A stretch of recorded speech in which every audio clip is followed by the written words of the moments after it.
तुम्ही काय कुठं पण काय ठेवू शकता.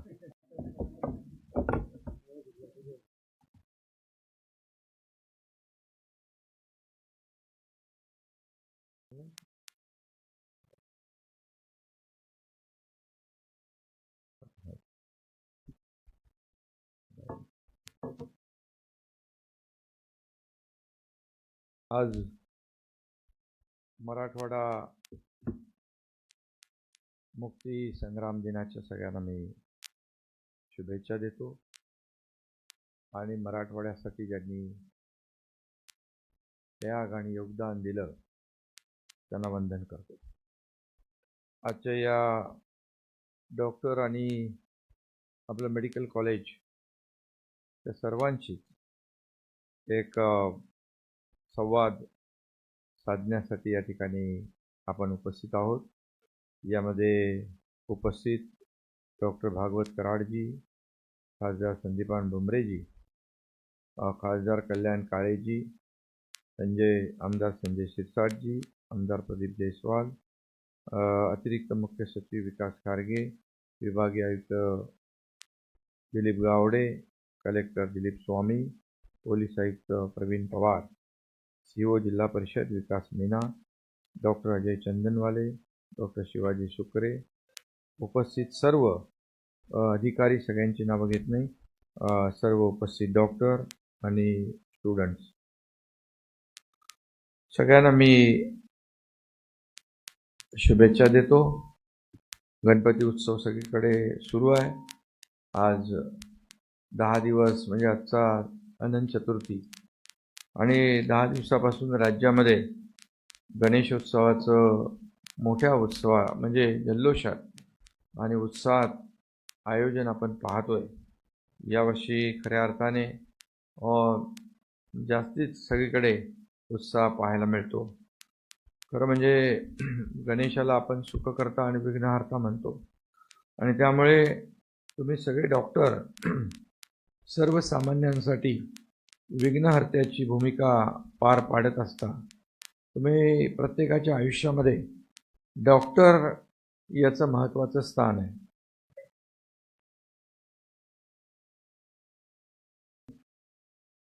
कारण डॉक्टर रुग्णाला जीवदान देण्याचं काम करत असतो. कुठलाही पेशंट डॉक्टरकडे आला तर डॉक्टरची हीच भूमिका आणि एक त्याचे प्रयत्न असतात की हा पुन्हा बरा होईन, आपल्या पायावर चालत जावा. दुर्दैवाने काही गोष्टी घडतात, परंतु रुग्णांच्या आयुष्यात आनंद निर्माण करण्याचं काम, त्यांच्या कुटुंबियांच्या जीवनामध्ये आनंद निर्माण करण्याचं काम आपण करत असता. आणि खरं म्हणजे 2-2.25 वर्षापूर्वी आपलं सरकार, सर्वसामान्यांचं सरकार आलं आणि सर्वसामान्य माणूस केंद्रबिंदू मानून आपण खूप म्हणजे कमी वेळात खूप जास्तीची कामं करण्याचा प्रयत्न या ठिकाणी केला आहे. मग विकास प्रकल्प असतील, तुमच्याकडे तर समृद्धी महामार्ग आहे जवळ, आणि इतरही प्रकल्प जे आहेत, पाणी योजना असेल, आपलं उद्यान असेल, आणखी नवीन ज्या योजना आहेत त्या योजना असतील, या सगळ्या जे काय आपण हे करतो, सिंचनाच्या योजना शेतकऱ्यांसाठी महत्त्वाच्या आहेत.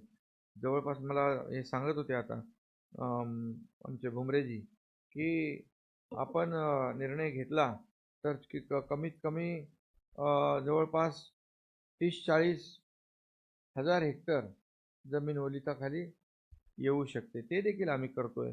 दुसरीकडे इंडस्ट्री आपण आणतोय. आज संभाजीनगरमध्ये मोठे उद्योग येत आहेत.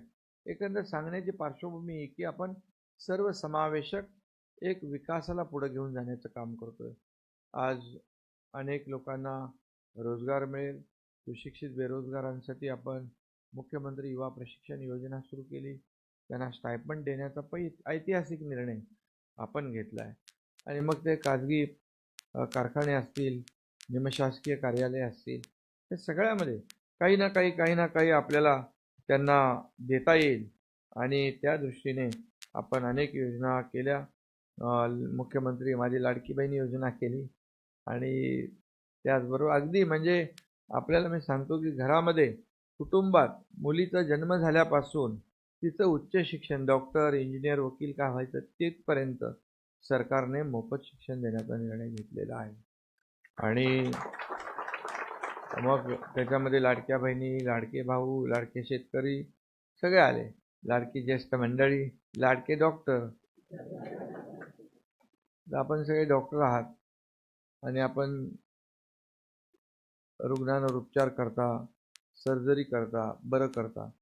मी डॉक्टर नसलो तरी सुद्धा सर्जरी करतो. मी 2-2.5 वर्षापूर्वी एक सर्जरी झालेली आहे. आणि त्यानंतर खऱ्या अर्थाने या ठिकाणी अनेक लोकांना त्याचा आराम मिळाला. कोणाचे काय पट्टे निघाले, कोणाचं काय निघाले, हे रिलीफ देण्याचं काम आपण केलेलं आहे. आणि मी आपल्याला एवढंच सांगतो, काय राजकीय मी आता काय बोलणार नाही, परंतु माझ्या घरात पण एक डॉक्टर आहे, श्रीकांत शिंदे. तो खासदार पण आहे. तो सांगत असतो नेहमी, डॉक्टरांसाठी हे केलं पाहिजे, डॉक्टरांच्या संरक्षणासाठी त्यांना न्याय मिळाला पाहिजे. कलकत्त्याची जी दुर्घटना घडली, दुर्दैवी घटना आहे. आणि त्यानंतर मी एक बैठक घेतली होती महिला डॉक्टरांच्या सुरक्षेबाबत. त्यामध्ये अगदी याचा सेंट्रलच्या कायद्यामध्ये समावेश झाला पाहिजे, कडक कायदा झाला पाहिजे, अशा प्रकारची भावना, भूमिका सरकारची केंद्र सरकारला देखील आम्ही कळवली. त्यामध्ये स्वतंत्र हॉस्टेल निवास व्यवस्था, आता मग अशी डॉक्टरांनी सांगितलं माडच्या, की व्यवस्था आपल्याला केली पाहिजे, त्यासाठी पैसे लागतील. ते म्हणाले 200 कोटी रुपये, काहीच कमी नाही आहेत म्हणाले ते. पण आता थोडे पैसे आपण या सगळ्या योजना, कल्याणकारी योजना, एकीकडे विकास, एकीकडे कल्याणकारी योजना, एकीकडे कमिटेड एक्सपेंडिचर जे आहे, पगार आहे, पेन्शन आहे, कर्ज घेतलेलं व्याज परतफेड करायचं, हे सगळं आहे. पण हे करत असताना देखील तुमची मागणी जी आहे त्याला अगदी सुरुवात करायला जी रक्कम लागेल ती आम्ही देऊ. एक सुरुवात होईल. एकदम काय सगळं काम आणि पैसे लागत नाहीत. त्यामुळे सुरुवातीला एकदा सुरुवात होण्यासाठी जे काय लागेल ते नक्की करू. आणि त्या बैठकीत आम्ही PWDला देखील सूचना दिल्या की हॉस्टेल चांगली असली पाहिजे. जिथं डॉक्टर राहतात तिथं सुविधा नसेल, व्यवस्था नसेल, तर ते त्यांच्या कामावर त्याचा परिणाम होऊ शकतो. मी आपल्याला एक आठवण सांगतो. मी छत्रपती शिवाजी महाराज हॉस्पिटल ठाण्यामध्ये गेलो होतो. मी काही कार्यक्रमासाठी गेलो होतो, परंतु मी मुद्दाम हॉस्टेलकडे गेलो. हॉस्टेलकडे गेल्यानंतर तिथे मला डॉक्टर्स भेटले आणि त्या हॉस्टेलची अवस्था अतिशय दयनीय होती. परिस्थिती अतिशय वाईट होती. मी म्हणाले, कसं काम करणार इथे? तिथे कसं आहे, तुम्हाला कामाची अपेक्षा डॉक्टरांकडून आहे, मग त्यांना तुम्हाला सुविधा दिल्या पाहिजे. मी तात्काळ त्या अधिकाऱ्याचं नाव सांगत नाही, मी जागेवरच सस्पेंड करून टाकलं आणि ताबडतोब मी सांगितलं आयुक्तांना की मला 1 महिन्याच्या आत पूर्णपणे हे हॉस्टेल पूर्ण बदललेलं पाहिजे. मी सांगतो 1.5 महिन्याच्या आत एक ते चांगलं 5 स्टार हॉटेलसारखं हॉस्टेल बनवलं आणि तिथे आज खऱ्या अर्थाने तुम्हाला काय 5 स्टार सुविधा नकोत, परंतु ज्या बेसिक सुविधा पाहिजे त्या तर दिल्या पाहिजे ना. तिथं आमची जबाबदारी आहे सरकार म्हणून. तुमच्याकडून जर कामाची आम्ही अपेक्षा करतो तर सरकार म्हणून आमची काही रिस्पॉन्सिबिलिटी आहे ती आम्ही पार पाडली पाहिजे. आणि त्यामुळे या सगळ्यावर आपण लक्ष देतोय. सुरक्षा रक्षक असले पाहिजे, CCTV असली पाहिजे आणि या सगळ्याच बाबतीमध्ये जी काय सुरक्षाविषयक जी काळजी घ्यायची ती सरकार आणि वेळ पडल्यास केंद्र सरकारशी देखील आम्ही बोललोय आणि आणखी आपण पुढे त्याच्यामध्ये मार्ग काढू. नक्की आपल्या सुविधा ज्या आहेत त्या मिळतील. त्याचबरोबर शासकीय वैद्यकीय मेडिकल कॉलेजमधून लोकांच्या खूप अपेक्षा असतात. पेशंटच्याही असतात, रुग्णाच्या नातेवाईकांच्या असतात. पेशंट बरा व्हावा हीच भूमिका आपली असते. दुर्दैवाने काही घटना घडतात, पण मग त्याच्यामध्ये कुठलंही क्षेत्र असलं तरीसुद्धा सगळ्या 5 बोटं सारखी नसतात. मग त्याच्यातून काहीतरी चुकीचं घडतं, परंतु ते का कामा नये म्हणून पोलीस आयुक्त इकडे बसलेले आहेत. आपण देखील आपला विभाग कायदा सुव्यवस्था राखण्याचा आणि म्हणून जिथं कायदा सुव्यवस्थेचा प्रश्न येतो तिथे आपला प्रश्न येतो. तर मेडिकल कॉलेज आहे, डॉक्टरांचा विषय आहे, असं आपल्याला करून चालणार नाही. तर आपले देखील काही अधिकारी डेप्यूट करा. सरकारी हॉस्पिटल असतील तिथे त्यांनी व्हिजिट केली पाहिजे. यांच्या मेडिकल कॉलेजमध्ये काही व्हिजिट केली पाहिजे. काही महिला पोलीस असतील, महिला आमचे डॉक्टर असतील, त्यांच्याशी थोडं संवाद साधला पाहिजे. काय अडचण आहे बाबा, म्हणजे जे काही पुढे दुर्दैवी घटना घडणार आहेत त्या थांबू शकतात. आणि म्हणून पोलीस देखील ह्याच्यात महत्त्वाचा एक दुवा आहे. कलेक्टर इकडे आहेत, जिल्हाधिकाऱ्यांनी देखील एक सरकारी हॉस्पिटलला मध्ये मध्ये व्हिजिट केली पाहिजे. CO इकडे आहेत. हे अधिकारी जे आहेत यांचं जरी वैद्यकीय म्हणजे आरोग्य विभागाचं काम असेल तरीसुद्धा, मेडिकल कॉलेजचं काम असेल तरीसुद्धा एक टीम बनवून आपण काम केलं पाहिजे. काही छोट्या मोठ्या काही गोष्टी असतात, स्वच्छतेचं आहे, पाणी नाही आहे, असं काय असेल, ताबडतोब काय ड्रेनेज सिस्टीम खराब झाली, हे ताबडतोब केलं पाहिजे. याला जास्त वेळ लावता कामा नये. आणि म्हणून याची आपण सगळ्यांनी नोंद घ्या. यामध्ये आपण मगाशी सांगितलं की काय चिटीमुक्त घाटी, म्हणजे चिठी देत नाही आता तुम्ही औषधाला. मला फार नाही, खूप समाधान आहे. कारण मी आपल्याला सांगतो, मी केमला आणि आपलं अभिनंदन मी करतो. बघा, रुग्ण येतात, काही लोकांकडे औषध घेण्याला देखील पैसे नसतात. मी केमची सरप्राईज व्हिजिट केली. त्याच्यामध्ये मला चांगलं आपलं ICU दाखवलं, चांगले वॉर्ड दाखवले, सगळं दाखवलं. पण काही वॉर्ड बंद होते. ते मला कोणीतरी सांगितलं इथे आपल्याला हे सुरू केलं तर पेशंट वाढतील. मी तेही गेलो, बघितलं, ते तात्काळ सुरू करायच्या सूचना दिल्या. ते सुरू झाले. 200-300 पेशंटला त्याचा फायदा मिळाला. तिथे मला काही पेशंटचे नातेवाईक आले. औषधाचा आमचा प्रॉब्लेम नाही, औषधाला आम्हाला पैशाचा जो काही प्रश्न आहे तो आपण मार्गी लावा. मी त्याच दिवशी मुंबई महापालिकेच्या आयुक्तांना सांगितलं आणि 0 प्रिस्क्रिप्शन केलं. तिथे पूर्णपणे आता मोफत उपचार मिळतात. आणि तुम्ही तर अगोदरच केलेलं आहे, त्यामुळे तुम्हाला धन्यवाद द्यावे तेवढे थोडे आहे. तुम्ही बरोबर रुग्णाची नस ओळखता, त्यामुळे ती तुम्ही त्यांना अगोदरच हा निर्णय घेतला. त्याबद्दल तुम्हाला काय अडचण आली तर सरकार आपल्या सोबत आहे, बिलकुल काळजी करू नका.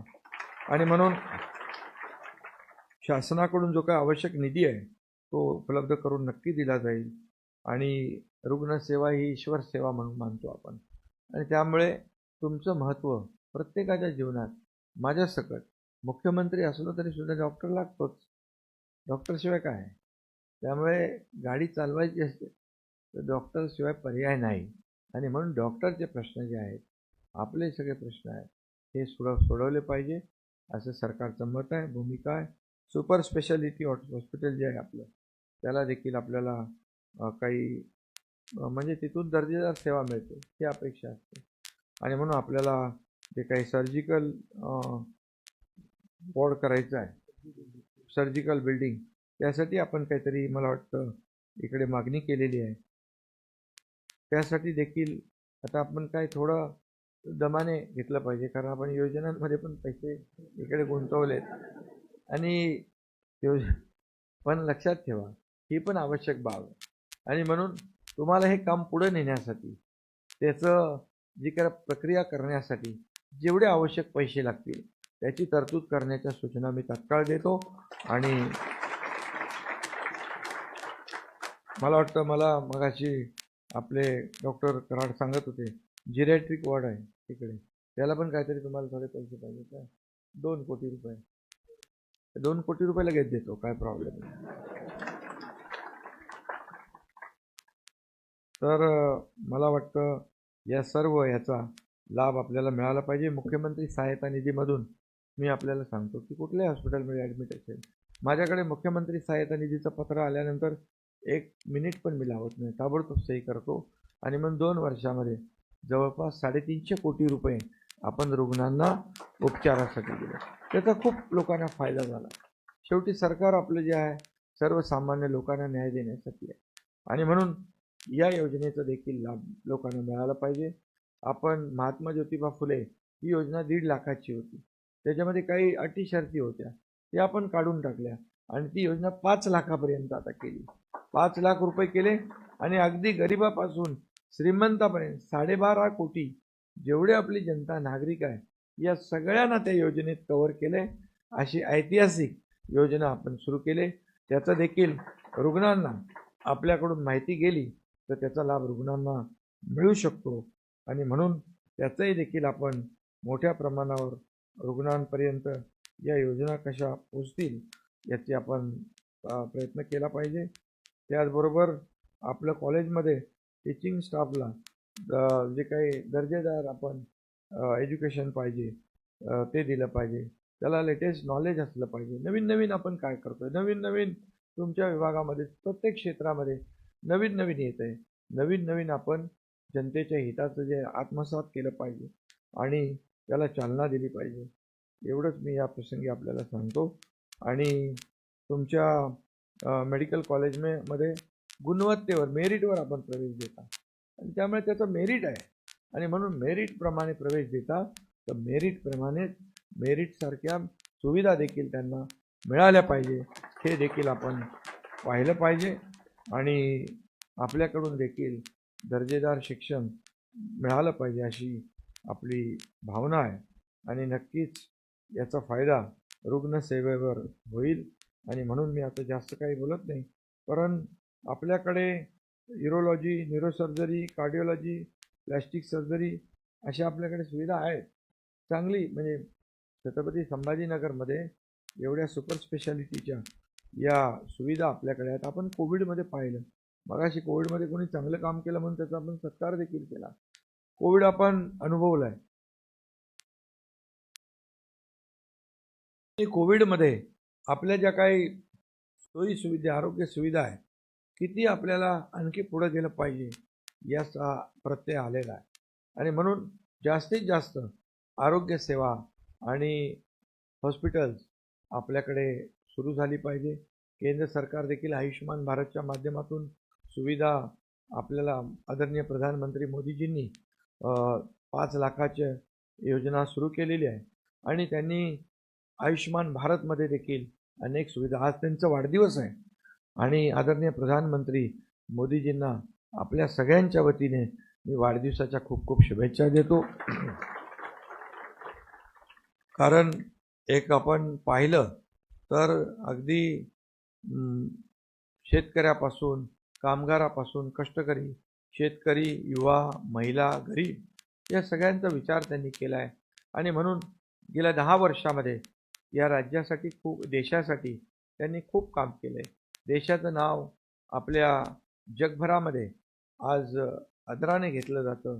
आपल्या देशाची अर्थव्यवस्था अर्थव्यवस्था आपली मजबूत असेल तर बाकी सगळं करू शकतो. 11व्या क्रमांकाची अर्थव्यवस्था जगभरामध्ये. अनेक देशांची अर्थव्यवस्था डबघाईला आलेली असताना 11व्यावरून 5व्या नंबरला आणली, त्याबद्दल देखील त्यांना धन्यवाद दिले पाहिजे. 5व्यावरून 3ऱ्या क्रमांकावर आणण्याचा संकल्प त्यांनी मांडलाय. $5 ट्रिलियन इकॉनॉमी करण्याचा संकल्प, त्यामध्ये महाराष्ट्राचं $1 ट्रिलियन कॉन्ट्रीब्युशन देण्याचं आपण जे आहे त्याचे सगळे क्षेत्र आहेत. आणि म्हणून नीती आयोगमध्ये आला होता, त्यांनी सांगितलं की फक्त मुंबई MMR मध्ये 1.5 ट्रिलियन इकॉनॉमीचं पोटेन्शियल आहे. म्हणजे आपल्या राज्यात किती पोटेन्शियल आहे हे त्यावरून स्पष्ट होतं. आणि म्हणून आज आपण इंडस्ट्री आणतोय, फक्त ठाणे, मुंबई, रायगड, नाशिक परत ते मर्यादित नाही ठेवत. आज संभाजीनगर समृद्धी महामार्गाचा त्याचा फायदा या इंडस्ट्रीला इकडे येण्यासाठी होणार. आणि म्हणून जास्तीत जास्त उद्योग देखील इकडे आपण आणतोय आणि सर्वसमावेशक विकास झाला पाहिजे यासाठी आपला हा प्रयत्न आहे. मी आपल्याला एवढंच सांगतो की या आपल्या घाटी रुग्णालयाचा फायदा मराठवाड्यातल्या लाखो रुग्णांना होतोय, तो झाला पाहिजे आणि त्यासाठी आपण प्रयत्न करताय. 50 विद्यार्थ्यांची क्षमता होती, आता 300 आहेत ना, आता 200 आहेत. आणखी आपण वाढवतोय आणि त्यामुळे आपल्याकडे कॅन्सरचं ट्रीटमेंट होतं. स्टेट कॅन्सर इन्स्टिट्यूट आहे, पेट स्कॅन लागतोय त्याला. हां, ते आपण देऊ. आपण त्याला 20 कोटी रुपये. ते छोट्या छोट्या गोष्टी काय short term, mid term, long term करू. एकदम आपण पकडायला जाल तर ते सुटेल. आणि म्हणून आपल्याला एकच सांगतो, आरोग्य सेवा ही महत्त्वाची आहे. आणि मग आरोग्यामध्ये आपण आज महिला सुरक्षित तर कुटुंब सुरक्षित ही योजना आपण राबवली. आपल्या आरोग्य विभागाचे मंत्री तानाजी सावंत 4 कोटी महिलांची तपासणी केली. त्याच्यामध्ये खूप महिलांना फायदा झाला आणि याच्यामध्ये खूप जे आहे आज आपण जर पाहिलं तर आपल्याकडे सर्व आहे आणि आपण डॉक्टर म्हणून जे काही काम करताय त्यामध्ये मी आरोग्य सेवा, मी जेव्हा आरोग्यमंत्री होतो त्यावेळेस अति दुर्गम भागामध्ये आपल्या PHC आहे, अति दुर्गम भागात, म्हणजे जिथे रस्ता गाडी जात नाही पण तिथे आपला डॉक्टर पोहोचला आहे, हे आपल्यासाठी भूषणावं आहे. आणि म्हणून आपलं राज्य अधिक प्रगत आपण आरोग्य सेवेमध्ये कसं करता येईल एवढं आपण पाहूया. आणि पुन्हा एकदा मी आपल्या सर्व वरिष्ठ अधिकारी आहेत, डॉक्टर्स आहेत, स्टाफ आहे, सगळ्यांना शुभेच्छा देतो. आणि आपल्या ज्या काही मागण्या आहेत त्याच्यावर आपण फास्ट ट्रॅकवर घेऊ. छोट्या ज्या मागण्या आहेत त्या लवकर घेऊ, मध्यम मागण्या त्याला थोडं असं करू. शेवटी सगळे सोंग करता येतात, पैशाचं सोंग करता येत नाही. त्यामुळे जे आता काही लोक म्हणाले हे लाडकी बहीण हे काय खोटी योजना आहे, फसवी योजना आहे, हे काय होणार नाही, पैसे मिळणार नाहीत. काही लोक कोर्टात गेले योजना बंद पाडायला, परंतु आम्ही त्याचं पूर्ण नियोजन केलं, कारण आपण आर्थिक वर्षाचं नियोजन केलेलं आहे. त्यामुळे कुठलीही योजना जी सुरू केलेली बंद होणार नाही याचं सर्व नियोजन सरकारने केलं. त्यामुळे तुम्हाला देखील आश्वासन देताना मी अगदी तोलून मापून देतोय. त्यामुळे तुम्हाला जे बोलणार ते दिलं पाहिजे आणि ते देणार, कारण आरोग्य सेवा आपली सक्षम झाली पाहिजे ही भूमिका सरकारची आहे. म्हणून तुम्ही आज मराठवाडा मुक्ती संग्राम दिनाच्या निमित्ताने आपण या ठिकाणी एकत्र आलेलो आहे. तुम्हाला पुन्हा एकदा मी शुभेच्छा देतो. धन्यवाद. जय हिंद, जय महाराष्ट्र.